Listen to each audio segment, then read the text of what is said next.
sepi dan berbekas derang, tubuh lelah terganggu, hanya karena dosa yang telah aku perbuat.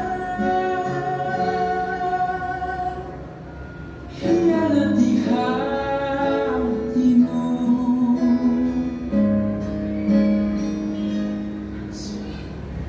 Selamat pagi Bapak Ibu Guru, para orang tua siswa kami, dan juga anak didik kami yang berada di rumah.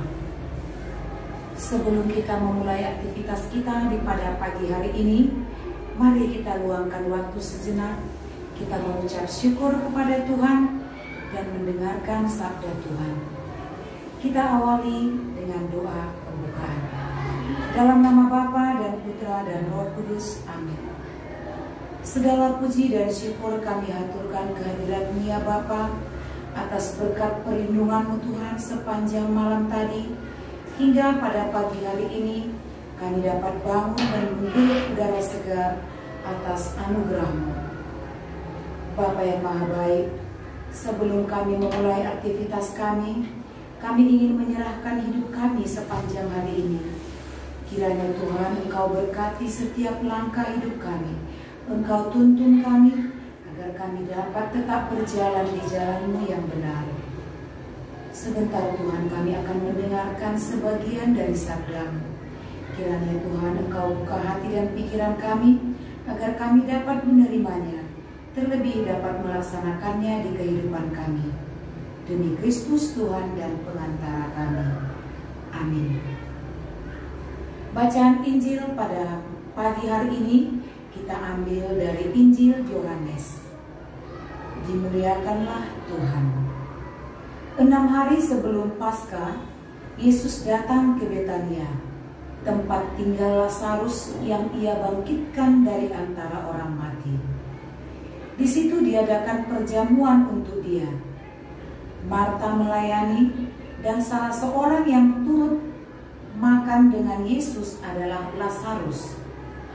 Maka Maria mengambil setengah kati minyak narwastu murni yang mahal harganya, lalu meminyaki kaki Yesus dan menyekanya dengan rambutnya.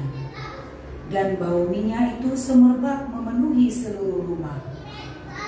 Tetapi Yudas Iskariot, seorang dari murid Yesus yang akan segera menyerahkan Dia, berkata, "Mengapa minyak narwastu itu tidak dijual 300 dinar dan uangnya diberikan kepada orang-orang miskin?" Hal itu dikatakannya bukan karena Ia memperhatikan nasib orang miskin, melainkan karena Ia adalah seorang pencuri. Ia sering mengambil uang yang disimpan dalam kas yang dipegangnya. Maka kata Yesus, "Biarkanlah dia melakukan hal ini mengingat hari penguburanku, karena orang-orang miskin selalu ada padamu, tetapi aku tidak akan selalu ada pada kamu." Banyak orang Yahudi mendengar bahwa Yesus ada di Betania, maka mereka datang, bukan hanya karena Yesus, melainkan juga untuk melihat Lazarus yang telah dibangkitkannya dari antara orang mati. Lalu imam-imam kepala bermufakat untuk membunuh Lazarus juga, sebab karena dialah banyak orang Yahudi meninggalkan mereka dan percaya kepada Yesus. Demikianlah sabda Tuhan. Terpujilah Kristus.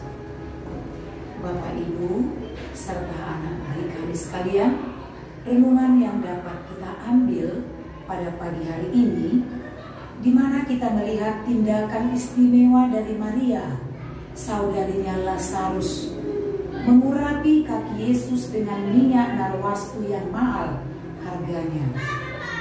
Namun dinilai negatif oleh Yudas Iskariot. Penilaian itu sejatinya bukanlah karena perhatian dan cintanya kepada orang-orang miskin, namun karena ego dan korupsi yang biasa dilakukannya. Jadi Yudas Iskariot bukannya karena prihatin kepada orang miskin, tapi tetap dia mau mencari keuntungan.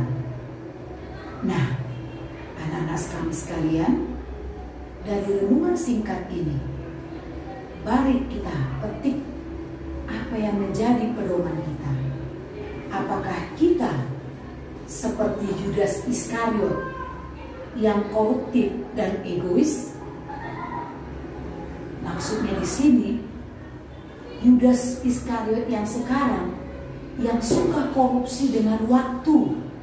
Ini buat anak-anak kami, korupsi waktu. Waktu belajar digunakan untuk waktu bermain. Itu juga sudah salah satu korupsi. Nah, tidak meluangkan waktu untuk berdoa. Itu juga sudah korupsi.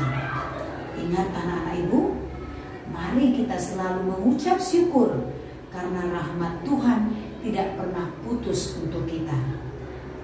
Nah, sekarang kita memilih, apakah kita Yudas Iskariot atau seperti Maria yang berhati suci bagi Yesus dan sesama kita?